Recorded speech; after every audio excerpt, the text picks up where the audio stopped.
Hello student, स्वागत है आपका अपने YouTube channel education for nation में। एंड आज की क्लास में हम लोग यूजर ऑथेंटिकेट सिस्टम बनाने वाले हैं with the help of node JS, express JS, E JS, Mongo dB. And ये जो हमारा ऑथेंटिकेशन रहेगा ये रहेगा सेशन बेस्ड ऑथेंटिकेशन। ठीक है। इस कंप्लीट वीडियो में हम लोग सीखेंगे कि रजिस्ट्रेशन कैसे करते हैं। ठीक है।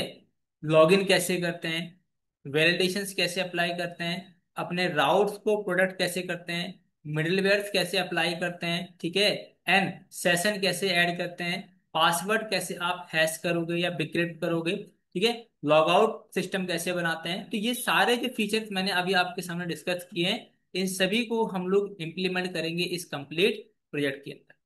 ओके। सो आपको थोड़ा सा पेशेंस दिखाना है, चीजों को स्टेप बाय स्टेप सीखनी है, ताकि जब नेक्स्ट टाइम आप इस सिस्टम को बनाएं किसी रियल एप्लीकेशन के अंदर तो वहां पे आपको प्रॉब्लम ना हो। Clear. So without time waste किए हुए आज की क्लास स्टार्ट करते हैं। सो अब मैं आपको अपनी स्क्रीन शेयर कर रहा हूँ। सो ये हमारी डेस्कटॉप स्क्रीन है। एंड डेस्कटॉप स्क्रीन में मैंने एक फोल्डर बनाया है, user authenticate system, user authentication system. ठीक है। तो डबल क्लिक करके आप इसे ओपन कर लीजिए या आप एक नया फोल्डर बना लीजिए। ठीक है। सो इसको आप ओपन कर लीजिए अपने VS कोड में, CMD code space dot. Open हो गया। अब मैं इस टर्मिनल को थोड़ा सा छोटा कर लेता हूँ, ताकि इसमें जो भी हम लोग कमांड लिखेंगे तो आपको वो क्लियरली विजिबल। ओपन हो गया ब्लैंक VS कोड। नाउ सबसे पहले चीज आपको समझनी है कि जब भी आप नोड का पेयर सेटअप करेंगे तो आपकी मशीन पे नोड इंस्टॉल होनी चाहिए। ठीक है। सो अभी हमारी मशीन पे कौन सा नोड का वर्जन है वो आप देखेंगे, तो उसके लिए आपको सिंपल कमांड चलानी है, नोड -V। तो नोड -V लिखेंगे तो यहाँ पे आपको नोड का करंट वर्जन देखने को मिल जाएगा, जो भी वर्जन आपकी मशीन पे इंस्टॉल है। इसके बाद सेकंड थिंग हमको चाहिए होगी npm, क्योंकि सारे के सारे पैकेजेस हमें कौन कराएगा प्रोवाइड, npm कराएगा। तो आपको npm का भी वर्जन चेक कर लेना है, npm-v लिख के। तो यहाँ पे मिलेगा आपको 10.9.0, जो कि मेरी मशीन का करंट वर्जन है npm का। ठीक है। तो जब भी आप नोड करेंगे डाउनलोड, तो नोड के साथ साथ आपको npm मिल जाएगा, इसको अदर से या अलग से डाउनलोड करने की जरूरत नहीं पड़ेगी आपको। क्लियर। तो इतना करने के बाद अभी हम क्या करेंगे, बेसिक स्ट्रक्चर करेंगे अपना तैयार। तो यहाँ पे मैं एक फाइल बनाने वाला हूँ। तो जैसे हमने यहाँ पे रखा server.js, आप इसका नाम कुछ भी कर सकते हैं, क्योंकि जब भी हम लोग नोड एप्लीकेशन बनाते हैं तो पहला स्टेप रहता है कि आपको अपना सर्वर तैयार करना है। ठीक है। तो हमने बनाई फाइल एक server.js। एंड इसके बाद आपको आना है अपने टर्मिनल में एंड कुछ बेसिक कमांड्स रन करनी है। जैसे आपको लिखना है पहले npm -y। इससे क्या होगा, इससे पैकेज डॉट जेसन फाइल हमारी क्रिएट हो जाएगी। एंटर करना है ऐसे लिख के आपको। तो जैसे आप एंटर करेंगे तो आप यहाँ पे देखेंगे कि हमारे मशीन पे package dot JSON JSON file बनके रेडी हो गई है। ठीक है। इसे अगर आप ओपन करेंगे आप, तो यहाँ पे आपको मल्टीपल फील्ड्स देखने को मिलेंगे। इसमें नेम में आपको दिख जाएगा आपके प्रोजेक्ट फोल्डर का नाम, वर्जन में करंट वर्जन, मेन फाइल कौन सी है हमारी server.js जो हम लोगों ने यहाँ पे क्रिएट की थी। अगर आप फाइल नहीं बनाएंगे और फाइल बनाने से पहले अगर आपने कमांड रन कर दी, तो यहाँ पे आपको बाय डिफॉल्ट index.js फाइल देखने को मिलेगी। ठीक है। इसके बाद स्टार्ट में यहाँ देखने को मिल जाता है नोड server.js। Okay, perfect. बाकी चीजें अभी आपको ध्यान नहीं देनी है। ठीक है। अगर फिर भी अगर आप जानना चाहते हैं तो यहाँ पे आप अपना नाम दे सकते हैं, क्योंकि जो भी ऑथर होगा वह डिफाइन कर देंगे। अगर आपको अपने एप्लीकेशन के बारे में डिस्क्रिप्शन देनी है तो वो भी आप यहाँ पे दे सकते हैं। फिलहाल मैं इसको अभी नहीं छेड़ने वाला। इसके बाद फिर आगे आते हैं हम लोग टर्मिनल में, और कुछ बेसिक पैकेजेस जो हैं वो हम लोग इंस्टॉल कर लेते हैं। जैसे सबसे पहले मैं करूंगा इंस्टॉल npm इंस्टॉल एक्सप्रेस, क्योंकि मुझे एक्सप्रेस फ्रेमवर्क का यूज करना है, तो यहाँ पे आप एक्सप्रेस करेंगे इंस्टॉल। ठीक है। थोड़ा सा टाइम लगेगा ये, मे बी 3 से 4 सेकेंड कंप्लीट। सेकेंड, हम करेंगे npm इंस्टॉल नोडमोड। ये क्या काम करता है कि जब भी हम कोई चेंजेस करेंगे अपनी एप्लीकेशन के अंदर, तो ये सर्वर को ऑटोमेटिकली रीलोड करता रहेगा। ठीक है। सेकंड पैकेज इसमें हो गया हमारा। इसके बाद इतना कर लिया हम लोगों ने। नाउ अभी क्या करेंगे, हम लोग अपने सर्वर का बेसिक सेटअप कर लेते हैं। जब हम लोगों ने एक्सप्रेस को इंस्टॉल किया तो यहाँ पे हमको एक फंक्शन पैकेज मिला, नोड अंडरस्कोर मॉडल नाम का। इसमें आपको काफी सारे मॉडल्स मिलेंगे जो हमें टच नहीं करना है, और जितने भी मॉड्यूल्स हैं उन सभी की जो कॉन्फ़िगरेशन है वो आपको package hyphen log dot JSON file में देखने को मिल जाती है। इसी भी आपको नहीं छेड़ना है। ठीक है। अभी क्या करेंगे हम लोग, अपने एप्लीकेशन के लिए सर्वर तैयार करेंगे। ओके, सो सिंपल है, आपको इंपोर्ट कराना है यहाँ पे एक्सप्रेस फ्रॉम एक्सप्रेस। ठीक है, हमारा एक्सप्रेस इंपोर्ट हो गया। इसके बाद एप्लीकेशन के लिए बनाएंगे पोर्ट नंबर। तो पोर्ट नंबर जैसे दिया इसको मैंने 3000, आप कुछ भी दे सकते हैं। अगेन कॉन्स्ट, एंड यहाँ पे हम डिफाइन करेंगे कि हमारी एप्लीकेशन कैसे बनेगी अब इसके अंदर। तो यहाँ पे आपको सिंपली एक ऐप बनाना है, कॉन्स्ट ऐप। इसका बनेगा ऐप आपका एक्सप्रेस का, तो ये हमने ऐप बना दिया। ठीक है। इसके बाद यहाँ पे आपको करना है app dot listen, and listen में दो पैरामीटर पास करने होते हैं आपको। पहले पोर्ट नंबर देना होता है कि आपकी एप्लीकेशन किस पोर्ट नंबर पर रन करेगी, तो मैंने यहाँ पे डिफाइन कर दिया पोर्ट नंबर। एंड सेकंड में आपको कॉल बैक फंक्शन डिफाइन करना होता है, तो मैंने यहाँ पे कॉल बैक फंक्शन दे दिया। And simply console dot log में यहाँ पे मैं एक मैसेज दे दूंगा, server is running, server is running at, जो भी पोर्ट नंबर होगा दे सकते हो। जैसे लिख रहा हूँ मैं HTTPS colon colon dot forward slash local host and port number 3000। ठीक है, जैसे मैंने डबल कोट लगाया, आप चाहो तो यहाँ बैकटिक सिंबल यूज कर सकते हो। और जो मैंने 3000 लिखा है हार्ड कोड, इसको मैं डायनेमिकली यहाँ से पोर्ट नंबर। ठीक है।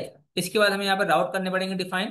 तो राउट्स करेंगे यहाँ पे हम लोग। राउट्स कैसे करेंगे, देखो ऐप डॉट रिक्वेस्ट का नाम गेट, एंड इस गेट फंक्शन के अंदर दो पैरामीटर पास करने हैं आपको।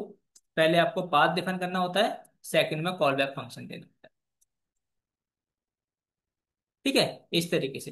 तो अब इस कॉल बैक फंक्शन में अगेन दो पैरामीटर पास करने होते हैं। पहला रिक्वेस्ट पास करना होता है, सेकंड रिस्पॉन्स पास करना होता है। जब स्लैश पे रिक्वेस्ट आएगी तो रिस्पॉन्स में हम क्या करेंगे, कोई मैसेज सेंड कर देंगे। रिस्पॉन्स में मैं सेंड कर दे रहा हूँ मैसेज, जैसे हेलो। ठीक है।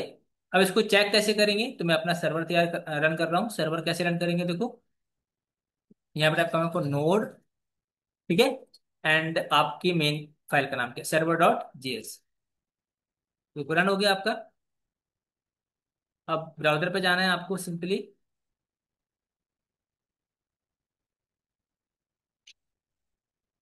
यहाँ टाइप करना है आपको लोकल होस्ट 3000, और यहाँ पे आपको हेलो मैसेज देखने को मिल जाएगा। ठीक है, मतलब यहाँ तक का जो कोड है हमारा प्रॉपर काम कर रहा है। ये हम लोगों ने सीख लिया कि सर्वर किस तरीके से क्रिएट करते हैं। सर्वर क्रिएट करने का बहुत ही सिंपल सा तरीका है। सबसे पहले आपको एक्सप्रेस इंपोर्ट कराना है, उसके बाद ऐप बनाना है एक्सप्रेस का, पोर्ट नंबर देना है, देन उसको लिसन कराना है, ठीक है, एप्लीकेशन को, एंड देन उसके लिए एक राउट बनाना है। इतना कर लिया, आपका सर्वर रेडी हो गया। अब एक चीज आपको ध्यान दिलानी थी कि जब हमने पैकेज डॉट जेसन में देखेंगे अगर, तो डिपेंडेंसी हम लोगों ने नोड मोन यहाँ पर डिफाइन किया था। ठीक है, तो यहाँ पर नोड की जगह आप क्या कर दो, नोड मोन कर दो। ठीक है, अब क्या होगा कि जब भी हम लोग अपना सर्वर स्टार्ट करेंगे, कैसे करेंगे सर्वर स्टार्ट, पहले इसको बंद करो कंट्रोल+C से। यहाँ लिखना है आपको npm रन स्टार्ट। ठीक है, अब स्टार्ट वर्ड क्या है कि जो भी आप ना यहाँ पे लिखेंगे, जो वर्ड भी आप यहाँ लिखेंगे वो आपको यहाँ लिखना पड़ेगा टर्मिनल में। मैंने स्टार्ट लिखा है, इसलिए मैं यहाँ पे स्टार्ट के एंटर कर रहा हूँ। तो अब जो आपकी एप्लीकेशन होगी वो स्टार्ट करेगा। और ये जो आप देख रहे हो एरर जो आ रही है, इसको कैसे रिमूव करोगे आप, इसके लिए आपको सिंपली यहाँ पे लिखना पड़ेगा आपको टाइप मॉड्यूल। ठीक है, क्योंकि हम लोग यहाँ पे ES6 कंसेप्ट यूज कर रहे हैं, और जब भी हम लोग ES6 कंसेप्ट यूज करते हैं तो पैकेज डॉट जेसन में आपको डिफाइन करना होता है कि हम टाइप मॉड्यूल यूज कर रहे हैं। ठीक है, इसके बाद जो जो एरर था आपका वो चला जाएगा आपका। ठीक है, अब यहाँ पे देखो आप, कोई एक्स्ट्रा एरर नहीं मिलेगा आपको, एंड ब्राउजर पे आपका ये कोड भी स्मूथली काम करेगा। Perfect, no doubt. अब क्वेश्चन ये है कि यार हेलो तो सिंपल है आपका, ठीक है। अगर मुझे यहाँ पे अपनी HTML फाइल भेजनी है ब्राउजर पे, तो कैसे भेजेंगे? तो उसके लिए हम यूज करेंगे EJS। ठीक है, कैसे करेंगे? देखो EJS यूज, आपको सिंपली ब्राउजर पे जाना है एंड टाइप करना है EJS। ठीक है, EJS stand for embedded JavaScript templating. ठीक है, मतलब ये हमको पहले से एक टेम्पलेटिंग इंजन प्रोवाइड कराता है, जहां पे हम HTML के साथ साथ डायनेमिक डेटा भी शो करा सकते हैं यूजिंग दिस सिंटैक्स। ठीक है, तो इसके सिंटैक्स को फॉलो करेंगे हम लोग, और जो भी डेटा हमको अपने ब्राउजर पे दिखाना है या आउटपुट में दिखाना है, ठीक है, जैसे यूजर का डेटा या कोई डायनेमिक ऑपरेशन परफॉर्म कराने हैं वेब पेज पे HTML पे, तो इसकी हेल्प से हम लोग कर पाएंगे। बट इसका सेटअप कैसे करेंगे वो हम पहले सीख लेते हैं। देखो बहुत सिंपल है, आपको स्टार्ट गेट स्टार्ट पे क्लिक करना है। इसके बाद it's easy to install ages with npm। तो पहला काम ये है कि आप इसे इंस्टॉल कर लीजिए। ठीक है भाई, चलो चलते हैं अपने टर्मिनल पे। कंट्रोल C से पहले हम सर्वर बंद करेंगे पहले। CS npm install EJS। ठीक है, ये काम करके एंटर करना है आपको।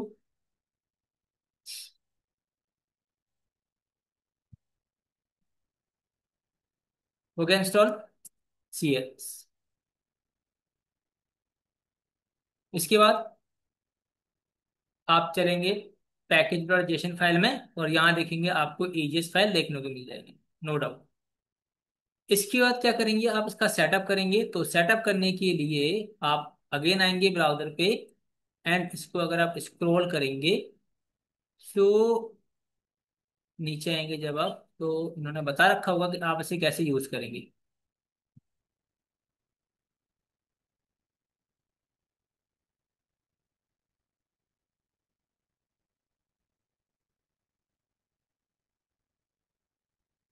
नहीं बता रखा, चलो कोई बात नहीं, मेरे को पता है तो मैं डायरेक्टली उसको बता रहा हूँ आप लोग को, आप यहाँ सीख लीजिए।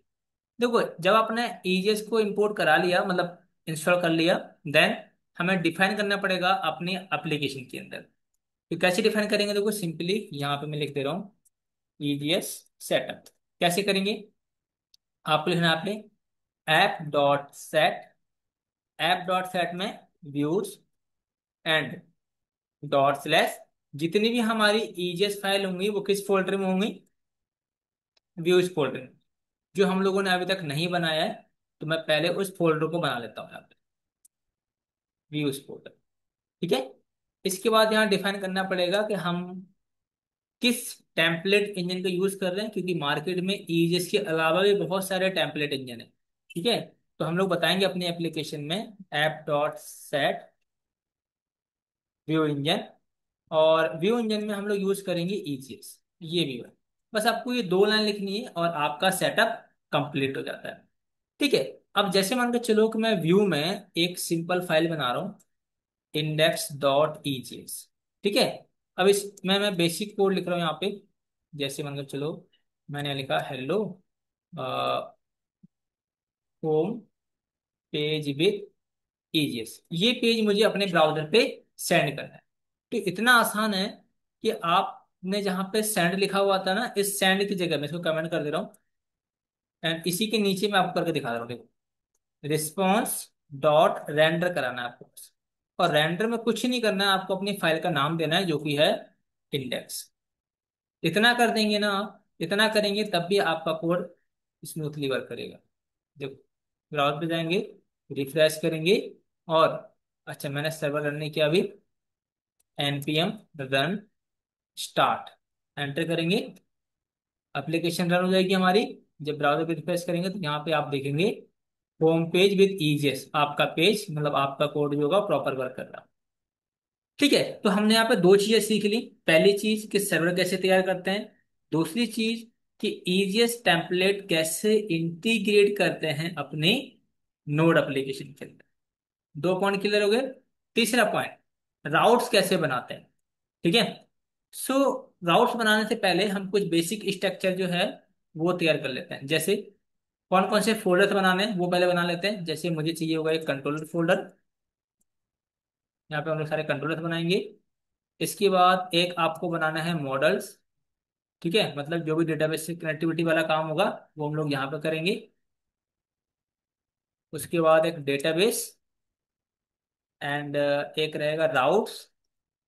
ठीक है, चार फोल्डर्स आपको बनाने ही बनाने हैं। पहला कंट्रोलर बनाया, दूसरा डेटाबेस के लिए, तीसरा मॉडल्स के लिए, चौथा राउट्स के लिए।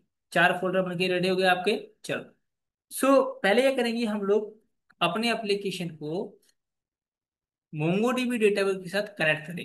ठीक है, कैसे करेंगे कनेक्ट वो देखो। सबसे पहले तो आप अपना मोंगोडीबी जो है ना, डेटाबेस कंपास, वो ओपन कर लो। ठीक है, इसको मैं ओपन कर ले रहा हूँ। दो तरीके हैं, या तो आप एटलस यूज कर सकते हैं, या फिर आपने जो ऑफलाइन डाउनलोड कर रखा होगा अपनी मशीन पे, वो यूज कर सकते हैं। तो जैसे मैंने डाउनलोड किया हुआ है तो मैं इसी को यूज करने वाला हूँ। ठीक है, तो मैं इसको कर रहा हूँ ऐड न्यू कनेक्शन। तो यहाँ पे देख लो, आपको इसका एक यूआरएल मिल जाएगा आपको। इसी के बेस पे हम लोग अपनी एप्लीकेशन को कनेक्ट करेंगे विद मोंगोडीबी डेटाबेस। तो कैसे कनेक्शन बनाएंगे वो आपको ध्यान से देखिए। मैं चाहता हूँ कि मेरा कोड सेपरेट रहे, तो इसीलिए मैंने अलग अलग मॉड्यूल्स बनाए हैं। ठीक है, तो डीबी के अंदर मैं एक मॉड्यूल बनाने वाला हूँ, db.js नाम से। ठीक है, तो पहला काम ये है कि इसको मैं इंपोर्ट कराता हूँ, किसको, अपने पैकेज को। तो अब यहाँ पे एक चीज ध्यान ये देनी है आपको, कि जब भी आप नोड एप्लीकेशन को मोंगोडीबी डेटाबेस से कनेक्ट करेंगे, तो आपको एक पैकेज की जरूरत होगी जो कनेक्शन बनाने में हमारी हेल्प करेगा। और उस पैकेज का नाम है मोंगूस पैकेज। ठीक है, तो सिंपली आपको चलना है अगेन टर्मिनल में, एंड इसको मैं क्लोज कर रहा हूँ सर्वर को। एंड टाइप करेंगे हम लोग npm इंस्टॉल मोंगूस। ध्यान से देखना आप लोग, स्पेलिंग ठीक होनी चाहिए। और इसके बारे में क्या बताया मैंने आपको, कि मोंगूस आपका जो पैकेज है, वो हमारी नोड एप्लीकेशन को डेटाबेस से कनेक्शन बनाने में हेल्प करता है। ठीक है, सो मे बी शायद इंस्टॉल हो गया होगा, परफेक्ट। अभी क्या करेंगे हम लोग, इसको मैं क्लोज कर रहा हूँ, सीलेस कर रहा हूँ। एंड पैकेज डॉट जेसन में चेक करो आप इसे, कि जो आपका मोंगोस पैकेज है वो इंस्टॉल हो गया। अभी जाएंगे हम लोग db.js में, एंड यहाँ पे इसको इंपोर्ट करा लेंगे, इंपोर्ट मोंगोस फ्रॉम मोंगोस। ठीक है ना। अब यहाँ पे मैं एक फंक्शन बना रहा हूँ, जो उस फंक्शन के अंदर हम लोग कनेक्टिविटी का जो लॉजिक होगा वो डिफाइन करेंगे। ठीक है, मैं यहाँ बना रहा हूँ कनेक्ट db। यहाँ पे मैं एक कॉल बैक फंक्शन पास कर रहा हूँ। ठीक है, और इस फंक्शन में क्या पास करेंगे हम लोग, डेटाबेस का यूआरएल देंगे। डेटाबेस यूआरएल बताया था मैंने, कौन सा यूआरएल जो मैंने डेटाबेस में दिखाया था आपको, वो पास करेंगे। ठीक है, इसको मैं असिंक्रोनस बना रहा हूँ, असिंक्रोनस। एंड यहाँ यूज करेंगे ट्राई एंड कैच ब्लॉक, कि अगर किसी भी तरह का एरर आता है तो मैं इसको कंसोल डॉट लॉग में देख सकता किस टाइप का एरर है, एरर डॉट मैसेज। ठीक है, अब इस फंक्शन के अंदर ट्राई ब्लॉक के अंदर क्या करना है आपको, ट्राई ब्लॉक के अंदर आपको सिंपली एक लाइन लिखनी है। पहले मैं अवेट लगा रहा हूँ, कि मोंगूस आप क्या करो, कनेक्ट कर दो। क्या कनेक्ट कर दो, डेटाबेस से। तो इसके अंदर दो पैरामीटर पास करने होते हैं आपको। पहला तो डेटाबेस का यूआरएल देना होता है, तो डेटाबेस का यूआरएल, जो भी यूआरएल आएगा हमारे पैरामीटर में, वो उसको मैं कनेक्ट में पास कर देंगे। सेकंड, आपको डेटाबेस का नाम देना होता है। तो या तो आप नाम यहीं दे दीजिए, या फिर आप नाम यहाँ डिफाइन कर दीजिए। जैसे कॉन्स्ट डीबी ऑप्शन कर दे रहा हूँ मैं यहाँ पे। ठीक है, एंड डीबी का नेम, तो डीबी का नेम मैं यहाँ डिफाइन कर दे रहा हूँ। जैसे मान के चलो ऑथेंटिकेट सिस्टम, ऑथ सिस्टम। ठीक है, और सिस्टम कर दे रहा हूँ ताकि याद रहे। ठीक है, अब इस डीबी ऑप्शन को मैं पास कर दे रहा हूँ यहाँ पे। दैट्स इट, इतना आपको काम करना है बस। ठीक है, अगर हमारा कनेक्शन बन गया, किसी भी तरह की कोई दिक्कत नहीं है हमारे कनेक्शन में, तो हमें कुछ ना कुछ प्रॉमिस रिटर्न करेगा अवेट फंक्शन। तो मैं उस प्रॉमिस को यहाँ पे रिटर्न कर लूँ। ठीक है, एंड कंडीशन लगा के चेक कर लेंगे कि अगर कुछ रिस्पॉन्स आता है हमारे पास, तो हम लोग कंसोल डॉट लॉग में एक मैसेज दे देंगे कि डेटाबेस कनेक्टेड। ठीक है, अदरवाइज, कंसोल डॉट लॉग में एक मैसेज दे देंगे, डेटाबेस नॉट कनेक्टेड। ठीक है, ये बेसिक सा लॉजिक है हमारे डेटाबेस कनेक्टिविटी का। अगेन मैं समझा दे रहा हूँ कि आपको एक कनेक्ट डेबी फंक्शन बनाना है। ठीक है, इस फंक्शन में आपको एक पैरामीटर देना है, डेटाबेस यूआरएल कुछ भी हो सकता है आपका। ठीक है, फिर यहाँ पे मैंने एक डेटाबेस का नाम दिया, ऑथ सिस्टम। उसके बाद mongoose डॉट कनेक्ट में हमने डेटाबेस का यूआरएल पास कर दिया और डेटाबेस का नाम पास कर दिया, जिस नाम से आपको डेटाबेस बनाना है। फिर जब कोई रिस्पॉन्स आएगा, इफ कंडीशन लगा के कनेक्टेड दिखा देंगे, ताकि मुझे पता लग जाएगा कि डेटाबेस कनेक्ट हो चुका है। अगर ये मैसेज आएगा तो पता लग जाएगा डेटाबेस कनेक्ट नहीं हुआ है। इतना हो गया। इसके बाद आपको सिंपली इसे एक्सपोर्ट कर देना है, एक्सपोर्ट डिफॉल्ट और कनेक्टिव। ठीक है, ताकि हम इस कंप्लीट कोड को किसी दूसरे मॉड्यूल में यूज कर सके। कैसे यूज करोगे? सिंपल, जैसे हमारा सर्वर डॉट जेएस था, यहाँ पे मैं इसको इंपोर्ट करा लेता हूँ। Import connect dB from dB dot JS. ठीक है, जीएस लगाना मत भूलना, जीएस लगा देना, अदरवाइज फिर आपको एरर मिल जाएगा। ठीक है, उसके बाद जो कनेक्ट डीबी हम लोगों ने फंक्शन बनाया था, इस फंक्शन को आपको कॉल कराना पड़ेगा। फिर लिख देना वहां पर डेटाबेस कनेक्ट कनेक्शन। ठीक है, तो इस फंक्शन को कॉल किया हम लोगों ने यहाँ पे। अब कॉल करने के लिए आपको डेटाबेस यूआरएल चाहिए ना, तो डेटाबेस यूआरएल भी हम लोग यहाँ से डिफाइन कर लेते हैं। Const database URL. ये कैसे होगा देखो, process dot env dot database URL. अभी हम लोगों ने बनाया नहीं, खैर, बट बना लेंगे env फाइल, तो हम लोग इसका यूज करेंगे। ठीक है, फिलहाल मैं अभी ऐसे रख रहा हूँ। और यहाँ पे आप सिंगल या डबल कोड के अंदर क्या कर सकते हो, आपका जो मोंगोडीबी डेटाबेस का यूआरएल था, ये वाला, इसे कॉपी करना है आपको। एंड कॉपी करने के बाद यहाँ पेस्ट कर देना, सिंपल इतना काम करना। इतना कर देंगे काम तो डेटाबेस कनेक्शन आपका बन जाएगा। मैं टॉप में दिखा रहा हूँ, उसको पहले मिनिमाइज करता हूँ, इसको समझिएगा बस आप ध्यान से। ठीक है, और ये जो डेटाबेस यूआरएल है आपका, इस डेटाबेस यूआरएल को कॉपी करो यहाँ पे आप, और इस कनेक्ट डेटाबेस कनेक्शन वाले फंक्शन में पास करो। इतना अगर आपने कर दिया, उसके बाद आप अपना सर्वर रन करिए, npm रन स्टार्ट। सो अभी देखो यहाँ पे डेटाबेस कनेक्शन नहीं आया। ठीक है, इसका मतलब हमने कोई माइनर सी मिस्टेक की है। बट अगर अभी भी आप थोड़ा देखेंगे तो यहाँ पे एक एरर देगा ये कुछ सेकंड बाद। ठीक है, वो एरर क्या है वो मैं दिखाना चाहता हूँ आप लोगों को। क्या दिखा रहा है? एरर दे रहा है कि कनेक्टेड एंड का, क्या लिखा है, इकॉन रिफ्यूज्ड, मतलब कनेक्शन नहीं बन पा रहा है हमारा। तो इस केस में क्या करना है आपको, इस केस में जो आपने यूआरएल दिया था ना, यहाँ पे लोकल होस्ट लिखा था, इस लोकल होस्ट की जगह पे आप पोर्ट नंबर दे सकते हैं। क्या? 127.0.0.1। ये इसका पोर्ट नंबर होता है। अगर आप पोर्ट नंबर दे देंगे तो ये एरर चला जाएगा और यहाँ पे आपको देखने को मिल जाएगा डेटाबेस कनेक्टेड। ठीक है, सो अगर इस तरीके से आपके पास मैसेज आता है तो ये समझ जाइएगा कि आपका डेटाबेस कनेक्ट नहीं हुआ है किसी रीजन की वजह से। ठीक है, सो वो एक रीजन क्या हो सकता है कि आपने या तो लोकल होस्ट लिखा होगा यहाँ पे, ठीक है, तो उसकी जगह पे आप पोर्ट नंबर डाल दें। ठीक है, 127.0.0.1 ये लोकल होस्ट का पोर्ट नंबर होता है, तो ये उससे कनेक्शन बना लेंगे।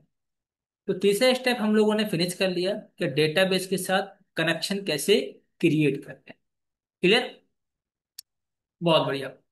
सो इतना होने के बाद अब कनेक्शन रेडी हो गया हमारा ना। अभी क्या करेंगे हम लोग, अब एक फॉर्म बनाएंगे। ठीक है, और उस फॉर्म में यूजर रजिस्ट्रेशन करेगा। ठीक है, मतलब रजिस्ट्रेशन करेगा, उसका डेटा सेव कराएंगे अपने डेटाबेस के अंदर। सो क्या करेंगे हम लोग, यहाँ पे एक राउट बनाते हैं। जैसे मैं यहाँ पे एक राउट मतलब कंट्रोलर बना रहा हूँ, किसके लिए? User dot GS. कॉन्स्ट, यहाँ लिख रहा हूँ मैं, रजिस्टर यूजर,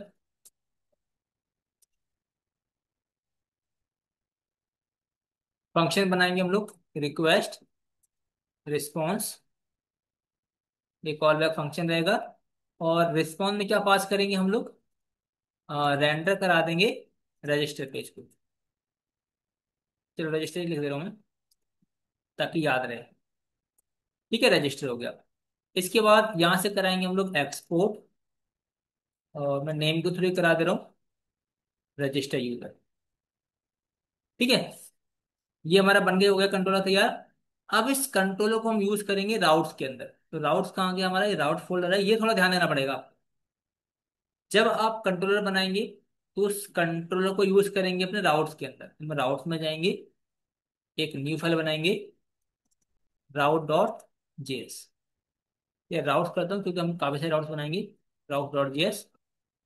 तो राउट्स बनाते कैसे हैं, ठीक है, ये भी एक चैलेंज है कि राउट्स बनाते कैसे हैं, ये आपको ध्यान से देखना है। सबसे पहला काम रहेगा कि आप इंपोर्ट करो एक्सप्रेस को, इंपोर्ट एक्सप्रेस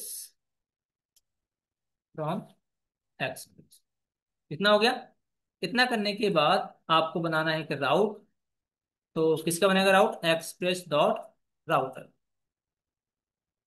ठीक है, ये आपका राउट बन के रेडी हो गया। इस राउट को हम यूज करेंगे, तो पहले इसको एक्सपोर्ट करता हूं मैं, एक्सपोर्ट डिफॉल्ट राउट, ताकि इस राउट को किसी दूसरे एप्लीकेशन में यूज कर सकें। इसके बाद इसे यूज कहाँ करेंगे, हम करेंगे सर्वर डॉट जेएस में। तो जो कोड हम लोगों ने यहाँ पे लिखा था ना गेट वाला, इसको यहाँ से मैं हटा दे रहा हूँ। ठीक है, एंड इसको मैं लिख दे रहा हूँ यहाँ पे। ठीक है, यहाँ लिख दे रहा हूँ मैं। और ये गेट वेट तो यहाँ से मैं हटा दे रहा हूँ। और यहाँ पे मैं सिंपल एक फंक्शन बना रहा हूँ होम पेज का। ठीक है, सब कुछ वही है, देखो सब कुछ सेम ही रहेगा। बस इस होम को भी यहाँ से मैं एक्सपोर्ट करा दूँ। ठीक है, एक होम हो गया हमारा, एक रजिस्टर। राउट हमने अभी कुछ बनाया नहीं है यहाँ पे। सर्वर डॉट जेएस में जो राउट था, कैसे यूज करेंगे, लिखेंगे आप ऐप डॉट यूज, और यूज में क्या लिखेंगे, राउट। राउट लिखा हम लोगों ने, और जो राउट हमने यहाँ पे लिखा उसको इंपोर्ट करा लेंगे टॉप। तो यहाँ देखो राउट फ्रॉम राउट डॉट जेएस, ये ऑटोमेटिकली इंपोर्ट हो गया। ठीक है, अगर इंपोर्ट नहीं भी होता है तो सिंपली आपको इंपोर्ट लिखना है, राउट लिखना है, और ये आपका इंपोर्ट हो जाएगा। ओके, सो अब हमने तीन स्टेप देखे कि हमने पहला कंट्रोलर बनाया। ठीक है, इस कंट्रोलर को हम लोगों ने यहाँ से एक्सपोर्ट किया। उसके बाद हमने राउट बनाया, राउट्स में हमने सिंपल राउट बनाया, और उसके बाद इसको अपनी मेन एप्लीकेशन में सेट कर दिया। अब जब हम लोग राउट्स में जाएंगे तो यहाँ पे जो हमने कंट्रोलर्स बनाए थे उनको यूज करेंगे। ठीक है, तो पहला काम ये है कि आप इंपोर्ट कर लीजिए, इंपोर्ट कर लीजिए किसको, आप इंपोर्ट कर लीजिए अपने कंट्रोलर्स को। तो जैसे पहला था आपका होम कंट्रोलर, होम को कर लिया मैंने, home dot user dot GS. और इसी में था हमारा एक रजिस्टर यूजर, दोनों को इंपोर्ट कर लिया।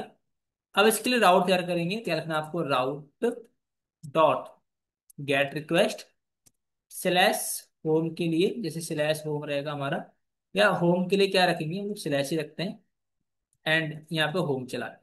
होम हो गया हमारा। इसी तरीके से राउट dot gate and register user लिख दे रहा हूँ मैं, यूजर रजिस्टर।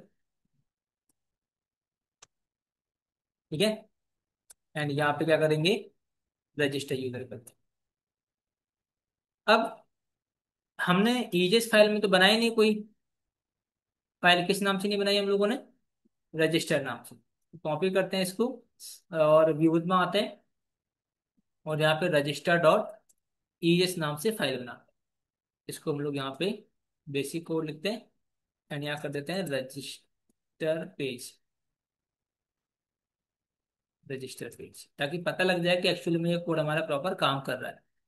अब जो हमारा होम पेज था ना, यहाँ पे आप चाहो तो एक लिंक बना सकते हो, जैसे एंकर टैग स्लैश, एंड हमने क्या दिया था यहाँ पे, राउट्स में नाम क्या दिया था, जो भी आप यहाँ पे नाम देंगे ना राउट में, ये नाम, ये नाम आपको यहाँ पास करना है एंकर टैग। ठीक है, एंड यहाँ लिख दे रहा हूँ मैं रजिस्टर। ठीक है। सो अब ब्राउजर पे जाइए, आप पहले चेक करो सर्वर बंद तो नहीं है आपका, कनेक्टेड है, चल रहा है।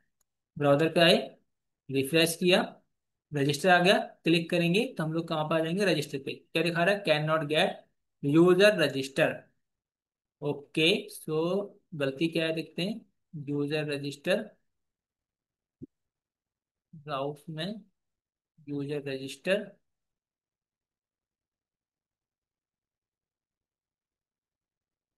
रजिस्टर ठीक तो है भाई।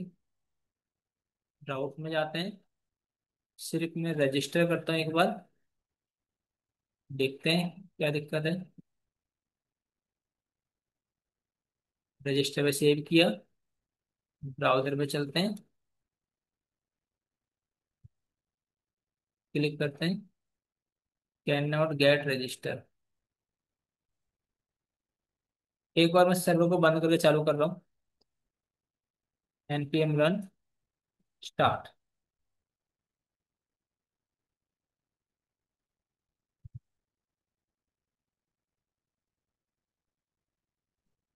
ठीक है, तो रजिस्टर आ गया, वर्किंग हमारा काम कर रहा है। क्लिक करेंगे, रजिस्टर वर्क कर रहा है। ठीक है, तो वो सर्वर का इशू था, हमारे साइड से कोई भी गलती नहीं थी। ठीक है, तो अब आपने ये चीज तो सीख लिया कि हमने डेटाबेस कनेक्शन बना लिया। ठीक है, हमने वो ने एक रजिस्टर पेज बना लिया। अब इसमें रजिस्टर पेज में क्या करेंगे, हम एक फॉर्म बना लेंगे। ठीक है, बेसिक फॉर्म बना लेंगे। तो मैं इधर ही सिंपल एक हेडिंग टैग बना ले रहा हूँ, H1 में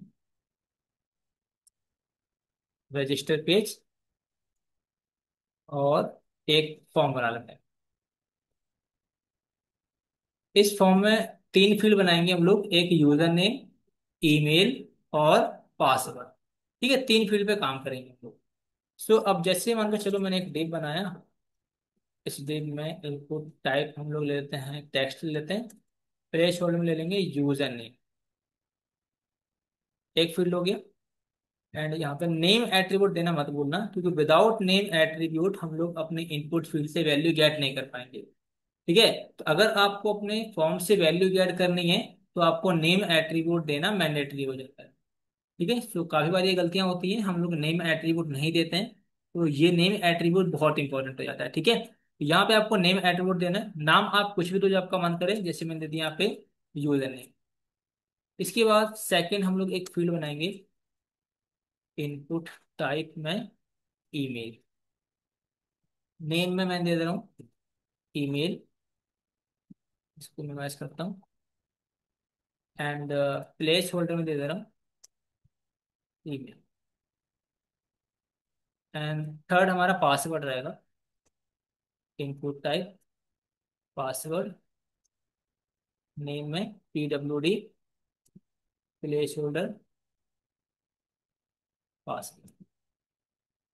ठीक है, लास्ट में एक बटन रहेगी हमारी, तो input type submit, and value में कर दे रहा हूँ साइन।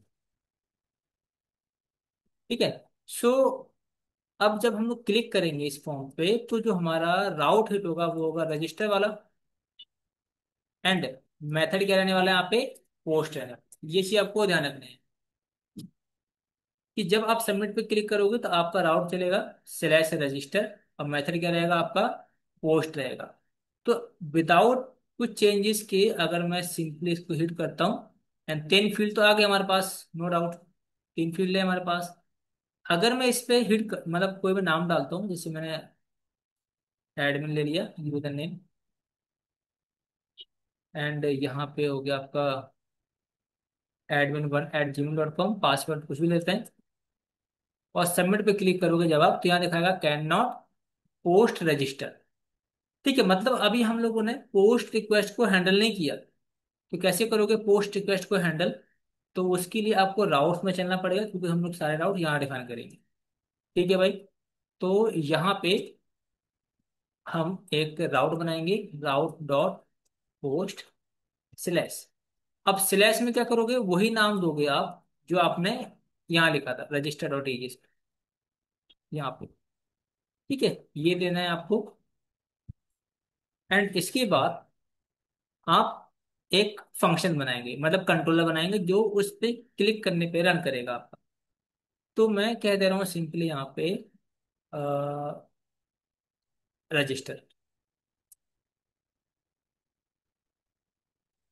रजिस्टर कर दो, ठीक है। सो इस नाम से क्या करेंगे, हम लोग एक फंक्शन बनाएंगे, इसी में ही बना लेते हैं। ठीक है, देन हम चलेंगे कहाँ पे, अपने कंट्रोलर में, मतलब यूजर डॉट जीएस में। एंड यहाँ पे एक हम लोग फंक्शन बनाएंगे, किस नाम से बनाएंगे, रजिस्टर नाम से। एंड एक फंक्शन रहेगा रिक्वेस्ट रिस्पॉन्स, ठीक। एंड यहाँ से रिस्पॉन्स डॉट, ये ऐसा करते हैं सिंपली, पहले मैं यहाँ से इसको असिंक्रोनस बनाता हूँ, ठीक है। एंड यहाँ पे ट्राई एंड कैच ब्लॉक लगा,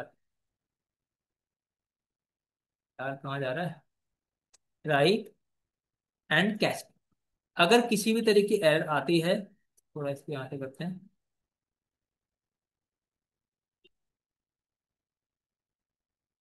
अगर किसी भी तरह की एरर आती है तो कंसोल डॉट लॉग में, कंसोल डॉट लॉग में एरर डॉट मैसेज शो करा देंगे। एंड ट्राई में अपने लॉजिक लिखेंगे, ठीक है। जो भी लॉजिक लिखेंगे वो ठीक रहेगा, बट यहाँ पे हम लोग इस फंक्शन को यहाँ से करा देंगे एक्सपोर्ट, ताकि हमारा राउटर प्रॉपर तरीके से वर्क करे, ठीक है। सो इसको मैं रिस्पॉन्स डॉट रेंडर करा दूंगा, रेंडर करा दूंगा कहाँ पे, अपने लॉगिन पेज, ठीक है, रेंडर।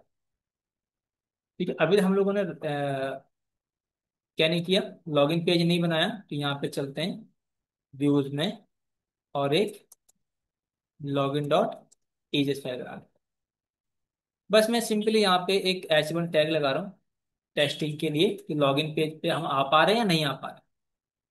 ठीक है, चलो देखते हैं भाई। क्लिक किया, अभी इसको मैं कोई भी डिटेल भर दे रहा हूँ, जैसा मन कर रहा है वही क्लिक करते हैं, और देख रहे हो यहाँ पे लॉगिन पेज हमारा शो हो।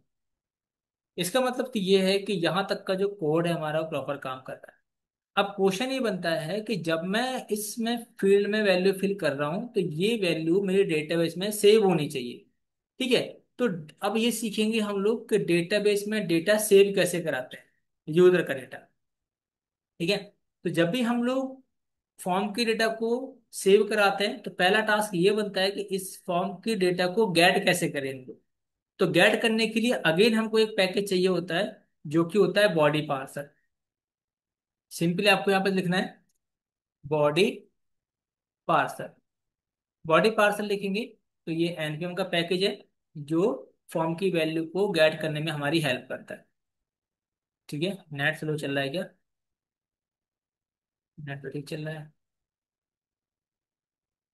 कोई बात नहीं, मैं दोबारा से यहाँ पर क्लिक करता हूँ, बॉडी पार्सल एनपीएम। ओके, सो थोड़ी सी नेटवर्क की इशू था, ठीक है। सो हमने देखो एनपीएम को बॉडी पार्सल सर्च कर लिए, अब इसे आपको ओपन कर लेना है।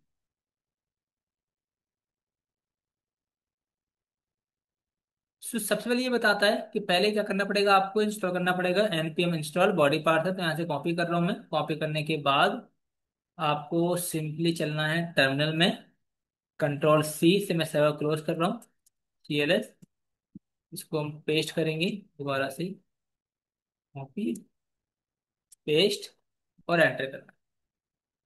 इससे क्या होगा, बॉडी पार्सर पैकेज आपका इंस्टॉल हो जाएगा, ठीक है।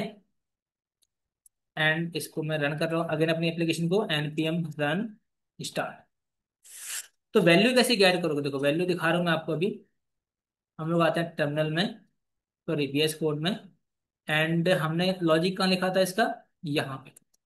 तो अगर मैं सिंपली कंसोल डॉट लॉग करता हूँ ना, console dot log request dot body, ठीक है। रिक्वेस्ट बॉडी में, बॉडी रिक्वेस्ट डॉट बॉडी में क्या होगा कि जो भी फॉर्म का डेटा होगा वो गेट होके आ जाएगा, बट इससे पहले हमें बॉडी पार्सर की भी तो कॉन्फ़िगरेशन करनी पड़ेगी ना। तो कैसे करोगे, देखो आपको याद करने की जरूरत नहीं है, आपको सिंपली स्क्रॉल करना है पेज को, और सबसे लास्ट में जब आप जाएंगे ना यहाँ पे, देखो सबसे लास्ट में ये रहा, देखो app dot use body parser URL imported. But उससे पहले आपको इसको इंपोर्ट करना पड़ेगा, ठीक है, कर लेंगे हम लोग इंपोर्ट। तो हम लोग ऐप सर्वर डॉट जेएस में चलते हैं, एंड डेटाबेस कनेक्शन के बाद यहाँ पे कर देंगे हम लोग बॉडी पार्सर। ठीक है, सेटअप हो गया बॉडी पार्सर का। पर उससे पहले क्या करना पड़ेगा, मुझे इंपोर्ट करना पड़ेगा, import body parser from body parser. कितना हो गया। अब आपका ये कोड प्रॉपर काम करेगा, हमारा सर्वर रन हो ही रहा है, नो डाउट। आते हैं ब्राउजर पे, इसके बाद हम यहाँ पर आते हैं, इसको रिफ्रेश करते हैं, एंड देखो आप वेंडर लिखा मैंने यहाँ पे, ईमेल vendor@gmail.com, पासवर्ड लिखते हैं यहाँ पे कुछ भी 1 2 3 4 5, उसके बाद साइन अप करते हैं। लॉगिन पे आ गए हम लोग, नो डाउट। अभी हम लोग आते हैं टर्मिनल में, और यहाँ पे अगर आप देखो ध्यान से, तो जो जो वैल्यू हम लोगों ने वहाँ पे टाइप की थी अपने रजिस्ट्रेशन फॉर्म में, वो हमको यहाँ पे देखने को मिल रही है। यूजर नेम हमको मिल गया, ईमेल हमको मिल गई, एंड पासवर्ड भी हमको मिल गया। और ये जो फील्ड के नाम आ रहे हैं, ये वो फील्ड के नाम है जो आपने नेम एट्रीब्यूट में पास किए थे, मतलब जो अभी आपने नेम एट्रीब्यूट में दिए थे, PWD, ईमेल और यूजर नेम। जो वैल्यू हम लोगों ने गेट की है फॉर्म से, उस वैल्यू को हम लोग डेटाबेस में पास कर देंगे। तो यहाँ तक का तो कंसेप्ट पूरा क्लियर है कि फॉर्म की वैल्यू को गेट कैसे करते हैं, वो आप लोगों को आ गया। कि पहले आप बॉडी पार्सर को इंस्टॉल करोगे, मतलब हाँ, पैकेज को करोगे इंस्टॉल। उसके बाद आपको सेटअप करना पड़ेगा मेन फाइल में जाके, देन रिक्वेस्ट डॉट बॉडी में आपको सारा का सारा डेटा मिल जाएगा। Perfect, no doubt. अब वो डेटा मुझे भेजना है अपने डेटाबेस के अंदर, तो कैसे करेंगे वो देखो, सिंपल है।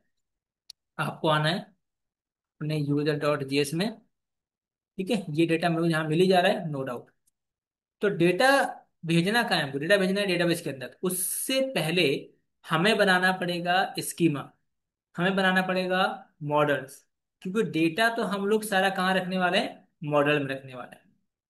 सो एक नया चैलेंज आ गया हमारे सामने कि स्कीमा कैसे तैयार करते हैं, मॉडल्स कैसे तैयार करते हैं, वो देखते हैं। तो सिंपली आपको मॉडल्स में आना है, और यहां मैं लिख दे रहा हूं यूजर स्कीमा डॉट जीएस। नाम आप कुछ भी दे सकते हो, फर्क नहीं पड़ता उससे, बट फाइल बनाएंगे आप मॉडल्स के। इससे क्या रहेगा, हमारा कोड सेपरेट रहेगा। तो पहला काम ये रहता है कि आप इंपोर्ट करो किसको, मोंगूस को, ठीक है। एंड यहाँ पे const user schema new await, या न्यू की जगह कर देते हैं, मतलब आपको बनाना पड़ेगा ऑब्जेक्ट ना उसका। तो मोंगूस डॉट स्कीमा, एंड स्कीमा में आपको एक ऑब्जेक्ट पास करना है, और वो फील्ड्स देने हैं जो जो जो फील्ड आप अपने मॉडल में रखना चाहते हो। जैसे 3 फील्ड हमने बनाए थे, एक रजिस्टर यूजर का, सॉरी, हाँ, एक यूजर नेम, ईमेल और पासवर्ड, 3 फील्ड हम लोगों ने बनाए थे। तो जैसे पहला फील्ड बनाया मैंने यूजर नेम। सो यूजर नेम में वैल्यू किस टाइप की सेव कराओगे आप, तो यहाँ पर टाइप लिख देना है आपको, स्ट्रिंग टाइप की वैल्यू रखिए, रिक्वायर्ड QUIRED, रिक्वायर्ड करेंगे हम लोग ट्रू। ठीक है भाई, जैसे एक फील्ड बन गया हमारा, इसी तरीके से इसी को कॉपी करना है, सेकंड फील्ड, थर्ड फील्ड। बस यूजर नेम की जगह क्या हो जाएगा आपका, ईमेल हो जाएगा, और यहाँ पे पासवर्ड, बस। ठीक है, ये 3 फील्ड हमारे बन के रेडी हो गए, मतलब हमारा एससीओ बन के रेडी हो गया। अब इसी की बेस पे बनाएंगे हम लोग अपना मॉडल। कैसे बनाओगे मॉडल, देखो कॉन्स्ट यूजर, ठीक है। सो mongoose डॉट मॉडल, इस मॉडल में सबसे पहले आपको अपने मॉडल का नाम देना है, जो कि मैंने दिया है यहाँ पे यूजर मॉडल, ठीक है। ऑथ यूजर डाल देते हैं ताकि याद रहेगा आपको थोड़ा सा, ऑथ यूजर। एंड ये जो मॉडल बनेगा किसकी वजह से बनेगा, ये बनेगा आपका यूजर स्कीमा की वजह से। मैं इसको मिनिमाइज कर रहा हूँ, यूजर स्कीमा, ठीक है, इतना काम आपको करना है और लास्ट में आप अपने मॉडल को करा दीजिए एक्सपोर्ट, एक्सपोर्ट डिफॉल्ट यूजर। ठीक है, इतना करेंगे तो आप सिंपली अपने मॉडल को बना पाएंगे। यहाँ तक कोई डाउट होना नहीं चाहिए आप लोगों को, अगर है तो आप कमेंट सेक्शन में बता सकते हैं। ठीक है, मैं पूरी कोशिश करूंगा आप लोगों की हेल्प करने की।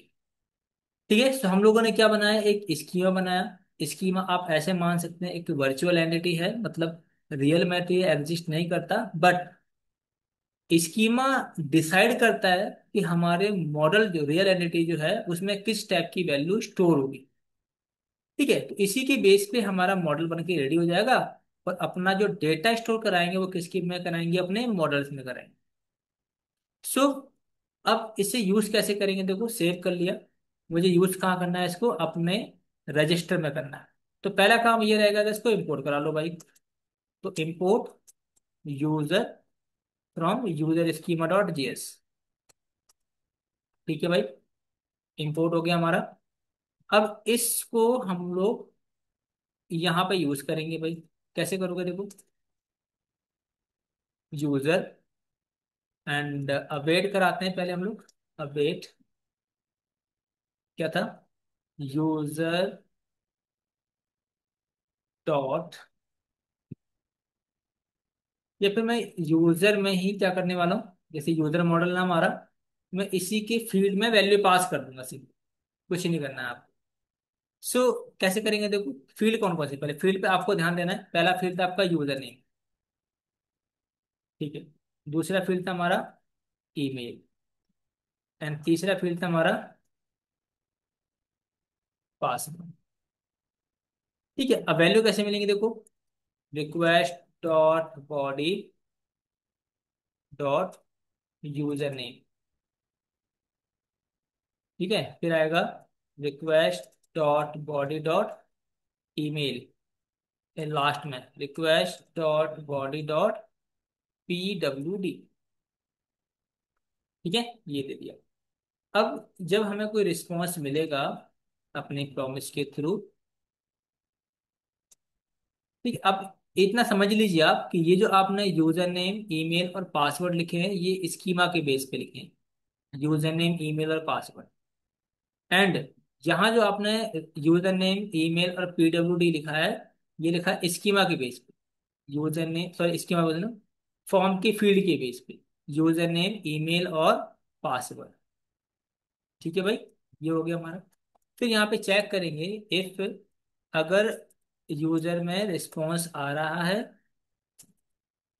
तो आप सिंपली मैसेज दे सकते हैं कोई ना कोई।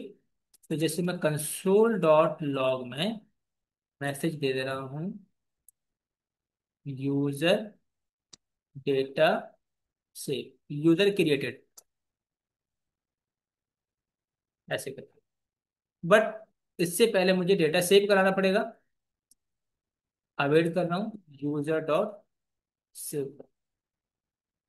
ठीक है, यूजर सेव हो जाएगा तो आपको मैसेज मिल जाएगा अदरवाइज। और सेव होने के बाद हम क्या करेंगे, रिस्पॉन्स डॉट रेंडर करा देंगे उसको हम लोग,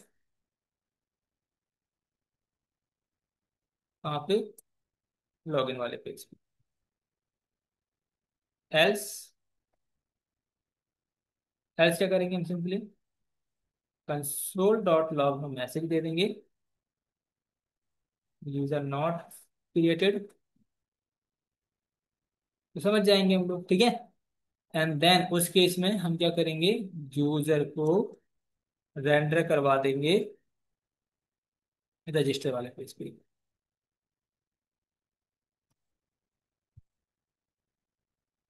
बस ये हम लोगों ने थोड़ा से कंडीशन लगाई, अगर यूजर मिलता है हमको तो ठीक है, सक्सेस मैसेज आएगा और डेटा सेव हो जाएगा हमारा। अगर इसमें कुछ गलती होती है, किसी वजह से कोई प्रॉब्लम आ जाती है, तो उस केस में हम लोग वहीं दिखाएंगे और मैसेज दिखा देंगे नॉट सेव, ताकि हमको पता लग जाएगा कि एक्चुअली में हमारा कोड प्रॉपर वर्क कर रहा है या फिर नहीं कर रहा है। ठीक है, अभी क्या करेंगे हम लोग, सिंपली अपना टर्मिनल चेक करते हैं और एक बार मैं इसको बंद करके अगेन से रिफ्रेश कर रहा हूँ। वही करते हैं, CLS करते हैं, रन करते हैं। ब्राउजर पे चलते हैं अपना एंड रजिस्टर करते हैं एक बार। जैसे मैंने कहा पे vendor@gmail.com, पासवर्ड 123 123। ठीक है, अभी मैं दिखा दूंगा आपको कि अभी तक हम लोगों ने, पहले इसको मैं कनेक्ट करता हूँ, सेव एंड कनेक्ट कर लेते हैं। ठीक है, तो अभी देख रहे हो कोई भी डेटा ऑथ सिस्टम जो बनाया रखा है हम लोगों ने, इसमें ऑथ यूजर मॉडल आ गया, बट इस मॉडल में मतलब ऑथ यूजर में कोई डेटा सेव नहीं है अभी। तो जब मैं इस पे क्लिक कर रहा हूँ साइन अप पेज पे, तो लॉगिन पे आ गया हमारा डेटा, ये मतलब यूजर आ गया लॉगिन पे। एंड यहाँ देखो टर्मिनल में क्या दिखा रहा है, क्या एरर दे रहा है ये, नोड मोन चेंज स्टार्टेड।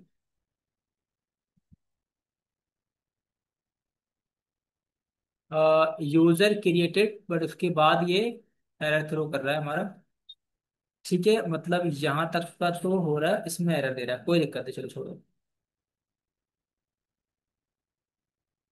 इसको भी रख देते हैं हम लोग। अभी आप चले अगर ब्राउजर पे, यहाँ पे डेटाबेस में है, इसको रिफ्रेश करते हैं पेज को हम लोग, तो आपका जो डेटा है वो सेव हो चुका है। ठीक है, मतलब यहाँ तक तो कोई दिक्कत नहीं है। ठीक है, नो डाउट। सो अब ये जो एरर आ रहा था, वो एरर कैसे हटेगा, पहले वो ठीक कर लेते हैं हम लोग। तो जो हम लोगों ने लास्ट में यहाँ पे करा रखा था ना, रेंडर करा रहे थे, वो मैं इसकी बात करा दे रहा हूँ। सो ये तो लॉगिन पे आएगा और इसको करा देंगे रजिस्टर। अब ये एरर नहीं आएगा।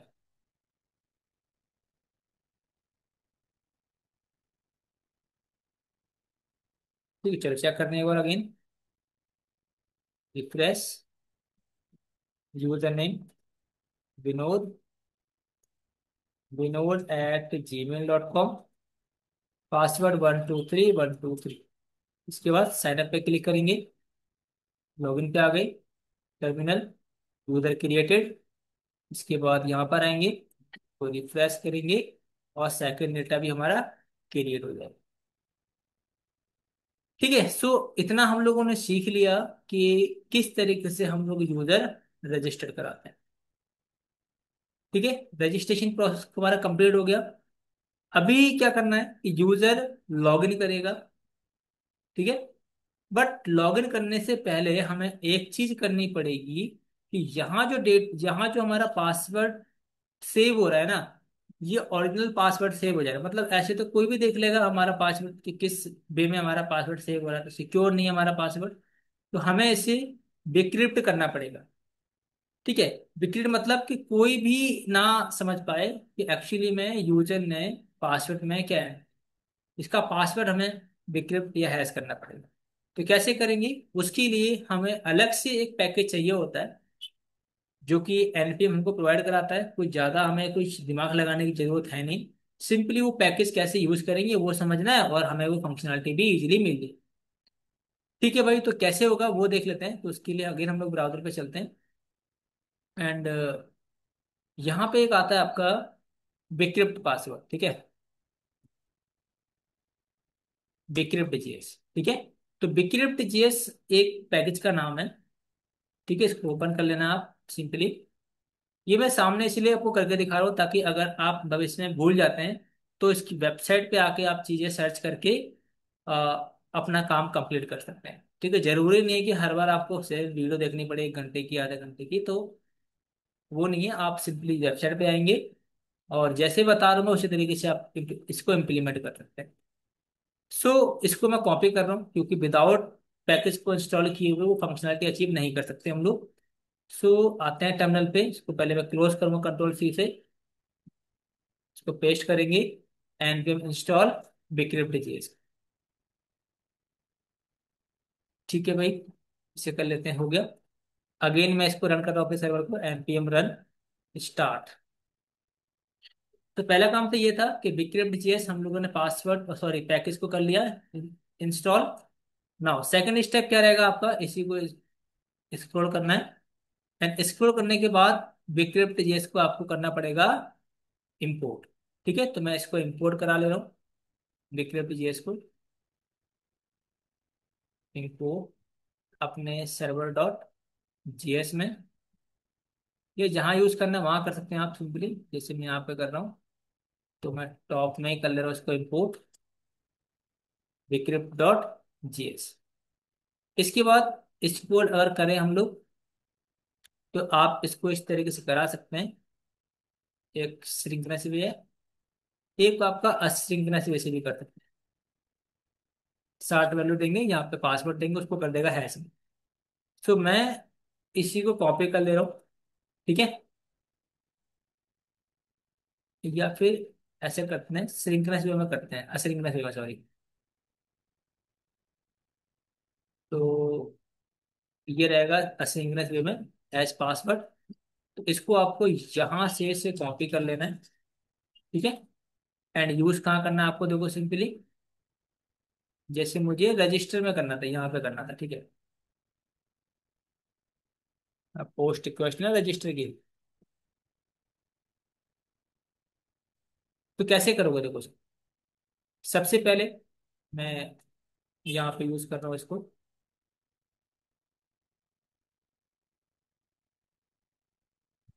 आपने क्या करा कि जो यूजर से पासवर्ड गेट किया, कहाँ पे किया, ये था, इसे करना पड़ेगा हैश पासवर्ड। ठीक है, तो मैं यहाँ पे कर रहा हूँ post password request dot boy dot password, मिल जाएगा आपको, नो डाउट। यहाँ पे करेंगे await bcrypt dot gen salt 10 कर देंगे हैश पासवर्ड। तो ये जो मैंने स्ट्रिंग पास की है ना, इसकी जगह पे आपको अपना पासवर्ड दे देना है, और ये मिल जाएगा आपको यहाँ से हैश पासवर्ड। और इस पासवर्ड को हम लोग पास कर देंगे यहाँ पे, सिंपल। और आपका पासवर्ड हैश हो जाएगा। इतना सिंपल है, कुछ भी नहीं करना है, बस आपको ये यूज करना सीखना है कैसे कैसे करना है। सबसे पहले आपने वैल्यू गेट करी, ठीक है, वो वैल्यू को आपने बस हैश फंक्शन में पास करा दिया, और आपका पासवर्ड डिक्रिप्ट हो जाएगा। चलो टेस्ट करते हैं ये काम कर रहा है नहीं कर रहा है हमारा। कोई दिक्कत नहीं है अभी तो सर्वर में। ब्राउजर पे आते हैं, एंड इसको मैं एक बार रिफ्रेश कर रहा हूँ। रिफ्रेश करता हूँ, कोई एरर तो नहीं आ गया। कंट्रोल सी करते हैं एक बार, देखो। अब मैं यहाँ से कर रहा हूँ, जैसे मैंने कहा अजय, यूजर नेम हो जाएगा इसका अजय 123, अजय@gmail.com। पासवर्ड लिखा हूँ 12345। साइन अप करेंगे, लॉगिन पे आ गया। ठीक है, इसके बाद यहाँ पे आते हैं मोंगोडी में, रिफ्रेश करेंगे जब आप।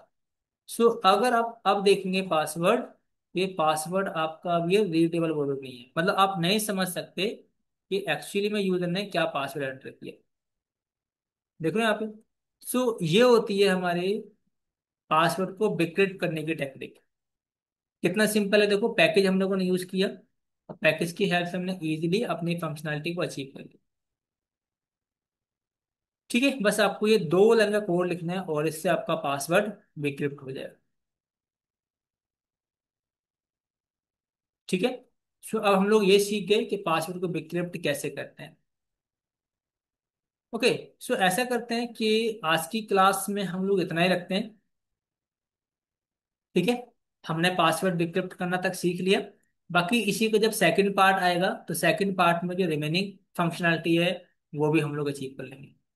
अब कुछ टॉपिक्स रह रहे हैं, जैसे लॉगिन कैसे करते हैं। तो लॉगिन करते समय पासवर्ड कंपेयर कराना पड़ेगा हमको, उसके बाद मिडिलवेयर बनाने पड़ेंगे, एंड देन सेशन लगाना पड़ेगा। ये 3 पॉइंट रह रहे हैं, 3 4 पॉइंट रह रहे हैं, वो कवर करेंगे हम लोग अब नेक्स्ट वीडियो में। सो आज की क्लास हम लोग यहीं फिनिश करते हैं, मिलते हैं नेक्स्ट वीडियो में नए टॉपिक से। तब तक के लिए बाय बाय।